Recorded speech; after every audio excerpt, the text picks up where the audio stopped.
Hello friends, हम लोग समांतर श्रेणी अर्थमेटिक प्रोग्रेशन का एक्सरसाइज 5.2 सॉल्व कर रहे थे। उसी क्रम में हम लोग आगे बढ़ेंगे जो है। तो 5.2 का क्वेश्चन नंबर 14 तक मैं सॉल्व करा चुका था। आते हैं क्वेश्चन नंबर 15 पर। यन के किस मान के लिए फॉरवर्ड वैल्यू ऑफ यन के किस मान के लिए द nth टर्म ऑफ ये और ये दो समांतर श्रेणी दिया गया। ये और ये दोनों समांतर श्रेणी का जो है यनवा टर्म क्या है, इक्वल, बराबर लिखा है। दोनों का nth टर्म इक्वल है। इक्वल का क्या मतलब समझते हैं कि इसका और इसका nवा टर्म अगर इक्वल है, nth टर्म इक्वल है, तो यन का क्या मान होगा ये निकालना है। मैं क्वेश्चन को यहाँ लिख चुका हूँ। आप इसको सॉल्व करते हैं। यहाँ पर आप देखिए क्वेश्चन में लिखा हूँ यन का मान निकालना है, जबकि ये और ये दो श्रेणी दी गई है, दोनों का nth टर्म इक्वल है, ऐसा प्रश्न में बोला गया है। इसका क्या मतलब है? इसका ये मतलब है कि इसमें से आप देख लीजिए, इसका an पहले का इक्वल होगा इसके an के, इसका दोनों an इक्वल है। तो सूत्र लिख लीजिए a plus n minus one into D. a1 है, d1 मान लीजिए। इसका भी यहाँ पर मान लीजिए capital A1 plus n minus one into capital D1। इसके लिए समान प्रथम पद a कैपिटल A और सार्वंतर मतलब कॉमन डिफरेंस क्या माना मैंने इसमें, कैपिटल D। ठीक है, इसको सॉल्व कर लेते हैं। a का मान 63 दिया है, सॉल्व कर लीजिए। 63 plus n minus 1 into D का मान इस 65 में से 63 जाएगा तो 2 बचेगा। आपको समझ में आया होगा। तो यहाँ पर एक मान 3 plus n minus 1 into D का मान क्या आएगा, 10 में से 3 जाएगा, 7 बचेगा। सॉल्व कर लीजिए। इसको बस सॉल्व करना है और n का मान निकालना है। तो मैं क्या करूँगा, ऐसे ही सॉल्व कर लेता हूँ। इसको 3 को इधर ले जाओ, इसको 3 को इधर ले जाएंगे तो 63 में से 3 जाएगा, 60 बचेगा। दिस इज इक्वल टू, ये 2 टाइम n माइनस 1 है, यहाँ 7 टाइम है, तो ये इसको इधर लेके आएंगे तो ये बचेगा 5 टाइम n माइनस 1। ये मैंने कैसे कर दिया भाई, देखो ये n माइनस 1 कितने टाइम था, 7 टाइम, और ये n माइनस 1 कितने टाइम है, 2 टाइम। यहाँ 2 टाइम है, यहाँ 7 टाइम वही चीज़ है। तो 2 टाइम जो है इधर जाएगा, माइनस हो जाएगा 7 टाइम में से, तो ये बचेगा 5 टाइम n माइनस 1। ये आपको समझ में अब आ गया होगा। ये तो सॉल्व करिएगा, यहीं आएगा। इसको यहाँ से डिवाइड कर लीजिए, तो ये इसको डिवाइड करेंगे तो कितनी बार कटेगा, 5 कम 5, एक बचा 5 2 10, 12 12 में कट जाएगा। ये इसको डिवाइड कर लीजिए तो बचेगा n माइनस 1 है, एक उधर जाएगा प्लस हो जाएगा, तो 13 इक्वल टू n। आप समझ सकते हैं n का मान क्या आ गया, 13। ये आपका आंसर होगा। इसमें कोई दिक्कत नहीं है, आप देख लीजिए, इसको समझ लीजिए। कोई समस्या हो तो पूछिए, बताएं इसको अभी। ठीक है, थैंक यू। अगला क्वेश्चन करते हैं। 15 हो गया, 16 की तरफ बढ़ते हैं। क्वेश्चन नंबर 16 देख लीजिए। क्वेश्चन जैसा कि लिखा गया इसमें पढ़िए। Determine the AP whose third term is 16। उसका A3 बता है कि 16 है, यानी कि a प्लस 2d का मान क्या है, 16 है। ठीक है, आप इसको समझिएगा। तीसरा पद क्या है, 16 दिया है। सातवां पद जो है 5वें पद से 12 अधिक है, यानी कि ये दिया है सातवां पद A7 जो है 5वें पद से 12 अधिक है। ये बात समझ में आई? लिखा है the 7th term is exceeds the 5th term by 12। सातवां टर्म 5वें पद से 12 अधिक है। ये बात समझ में आनी चाहिए कैसे लिखा है। अगर ये लिखने आ रहा है तो अच्छी बात है, ये आना चाहिए, नहीं तो आप क्वेश्चन सॉल्व नहीं कर पाएंगे। तो कह रहा है AP बताइए, मतलब AP क्या होगा, श्रेणी को लिखना है। कोई दिक्कत नहीं, श्रेणी हम लिखेंगे पहले, इसको सॉल्व करके A और D का मान निकाल लेंगे दोनों को, उसके बाद श्रेणी लिख लेंगे। ठीक है, सॉल्व करते हैं हम लोग। तो यहाँ से ये पहले इसको सॉल्व कर लेते हैं। इस इक्वेशन 1 मान लो, इसको सॉल्व करते हैं। ये 7 को क्या लिख सकते हैं, ये उधर जाएगा, तो a plus 6d equal to a plus 4d plus 12 कर दिया। ये उधर जाएगा, a से कैंसिल हो जाएगा, ये इधर जाएगा तो हो जाएगा 6d इक्वल टू 6d में तो 4d जाएगा तो 2d इक्वल टू आ जाएगा, 2d इक्वल टू 12, तो d इक्वल टू क्या आ जाएगा, 6। d इक्वल टू 6 यहाँ रख दीजिए, a का मान आ जाएगा।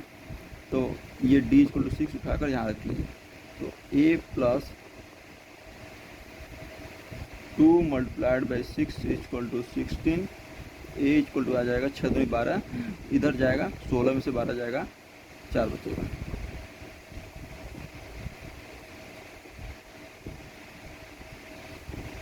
ए और डी आ गया, तो श्रेणी क्या होता है, ए प्लस डी, ए प्लस 2d, ए प्लस 3d, ऐसे ये श्रेणी होता है। मान रख दीजिए 4 और 6 क्या हो जाएगा 10, अगला क्या होगा 4 और 6 2 12, 12 और 4 जोड़ेंगे तो क्या आएगा 12, 12 13 14 16 आ जाएगा 16, और क्या आ जाएगा फिर यह 22। ठीक है, ये एपी में होगा, यही श्रेणी निकालनी थी। ठीक है, ये आंसर होगा। देख लीजिए क्वेश्चन नंबर 17 की तरफ बढ़ते हैं। क्वेश्चन नंबर 17 एक बार रीड कर लीजिए आप यहाँ से। क्वेश्चन नंबर 17 यहाँ दिया है, मैं इसको एक बार बता दे रहा हूँ। Find the 20th term of the, देखिए find the 20th term from the last term of AP this.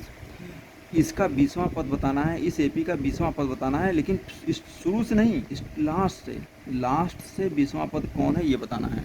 समझ रहे हैं, अभी तक हम लोग जो लगा रहे थे स्टार्टिंग से लगा रहे थे, इसमें लास्ट से 20वां पद निकालना है।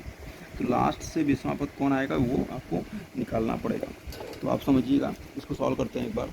पहले श्रेणी को हम लिख लेते हैं यहाँ पर अच्छे से, जैसा कि दिया गया है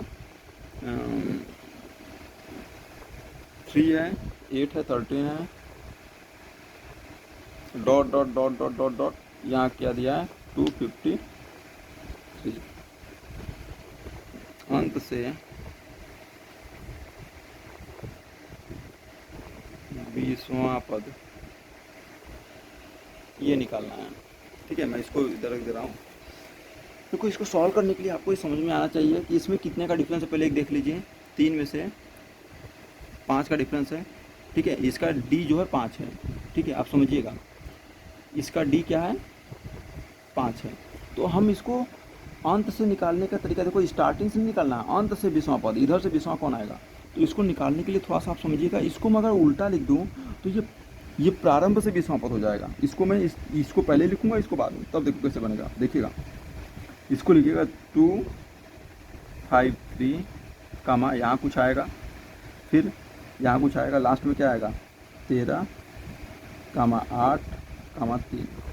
ठीक, ये पहला पद है, इसी तरह ये लास्ट पद है। तो इसमें 20वां अब क्या होगा, अब प्रारंभ से 20वां पद निकालना पड़ेगा। अब जो भी आएगा, मैं इसको ज़्यादा निकाल नहीं रहा हूँ, इसमें प्रारंभ से 20वां पद निकालने की बात की गई है। ठीक है, इसमें निकाल लीजिए, ए का मान खुद ही है, ये क्या हो जाएगा ए। ठीक, मतलब ए बराबर क्या हो जाएगा, मैं यहाँ लिख दे रहा हूँ 253। डी बराबर क्या हो जाएगा, सॉरी दिखाई नहीं दे रहा था, ए बराबर 253 और डी बराबर क्या हो जाएगा, डी बराबर, अब यहाँ कुछ दिया नहीं है तो आप चाहें तो यहाँ निकाल भी सकते हैं। अगर नहीं निकालना चाहते हैं तो घटा दीजिए यहाँ पर से कोई 2 से, 3 में से 8 को घटा दीजिए, 3 माइनस 8, तो ये क्या आ जाएगा -5। ठीक, और इसी तरह लास्ट टर्म एन क्या है, एन बराबर 3 दिया है। ठीक, तो एन बराबर क्या होगा 20। हमें निकालना क्या है, A20 बराबर क्वेश्चन मार्क, ये निकालना है। तो A20 का फार्मूला लगा दीजिए, A20 बराबर A प्लस 20 माइनस 1 क्या होता है इंटू डी, 19 हो जाएगा। लगा दीजिए, A20 तो मालूम नहीं हमको। ये प्रथम पद क्या है 253, जैसा कि प्रश्न में दिया गया है, प्लस 19 गुणे डी का मान क्या निकालना है -5। 250 3 53 माइनस 19 बचे, 19 9 38 19 57 19 76 19 बचे 95। 253 में से आप घटा दीजिए 95, 253 में से 95 जाएगा तो क्या बचेगा, मेरे हिसाब से 5 में से 13 में से 5 गया 8, और यहाँ 5 198 बचेगा, देख घटा लीजिएगा, 13 में से 5 गया 8, 14 में से 5 गया ठीक है ना, ये आ जाएगा, ये विषम पद, यही आंसर होगा, ये आंसर होगा। ठीक है, मुझे उम्मीद है आपको समझ में आया होगा। कोई समस्या हो तो पूछ लीजिएगा, देख लीजिए, इसमें कोई प्रॉब्लम नहीं है। हमने इसमें किया क्या है, बस ये किया है कि ऐसे दिया था, मैंने इसको उल्टा लिख दिया, क्योंकि अंत से निकालने का अगर सूत्र याद नहीं है आपको तो इसे उल्टा लिख दिया ऐसे। तो अब ये अंत से निकालने का मतलब, इसमें अंत से निकालने का मतलब इसमें प्रारंभ से हो जाएगा। अब इसमें प्रारंभ से विषम पद जो आएगा वहीं इसमें अंत से विषम पद होगा। इसीलिए अब इसमें प्रारंभ में तो पहला पद ये हो जाएगा, डी का मान यहाँ से निकाल लीजिए, लास्ट में दिया सेकंड में से इसको घटा दीजिए, डी आ जाएगा, डी आ गया। और A20 पूछा है, सूत्र लगा दिया मैंने और इसके बाद हल कर दिया, देखो 158 आ गया, यही आंसर होगा। ठीक है, इसको देख लीजिए और समझ लीजिए, कोई समस्या हो तो पूछिएगा हमसे, हम बताएंगे। ठीक है, कमेंट बॉक्स में कमेंट कर सकते हैं। Thank you so much.